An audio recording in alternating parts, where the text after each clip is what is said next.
Often I get asked about what products are best or what should we use. And, folks, I'll be honest with you, I really shy away from that conversation, especially with somebody I don't know. Because I'm independent, because our firm believes in being independent, which means we have this huge toolbox that we can pick from for you and your family. I have access to all these tools, but I don't know what tool to use. If you liken your situation to, you're an automobile, I don't know what's wrong. I don't know what needs tweaked. I don't know what we need to tune up. And so we always say, let's do a financial plan before we make any recommendations, any tools, any investments. And we consider everything a tool. We consider your will, your trust a tool. Disclaimer, I'm not an attorney and I can't do legal work, but we can bring in legal teams to help you out.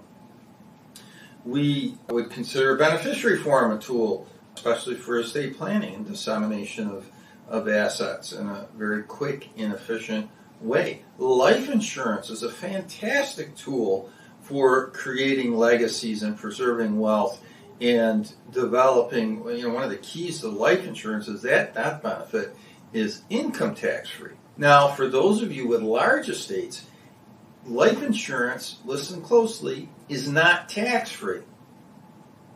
Fine point. It's income tax free. It is not estate tax free. In fact, it can often exacerbate a estate tax problem if you leave it in the estate. So we can do things to move it out of the estate. Typically, we'll do a life insurance trust, but there's other ways to move it out of the estate.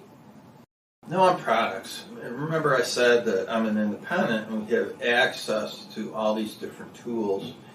And I like to use word stories and I liken the tools to ice cream.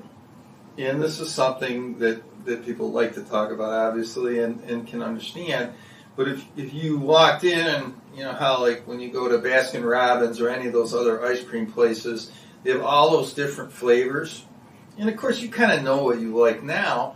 And it's my job to talk to you about, do you like vanilla? Do you like chocolate? Do you like fruity? Do you like, stuff on top like peanuts or Heath bar or sprinkles, right? And I'm here to tell you the pros, the cons, and the cost of each ice cream to help you get an idea for what flavors you like. Now, I want to, make sure that I put together a portfolio or combination of the flavors that you absolutely love. But we have to be careful because we can't overload. I have to be careful because you might have a certain affinity for your favorites. We have to make sure you're diversified. So we'll talk about that. So, if you load up on the chocolate and you don't do any vanilla or strawberry, we'll talk about the risks that might be involved of leaving certain tools, certain investments out of your portfolio. It's very important.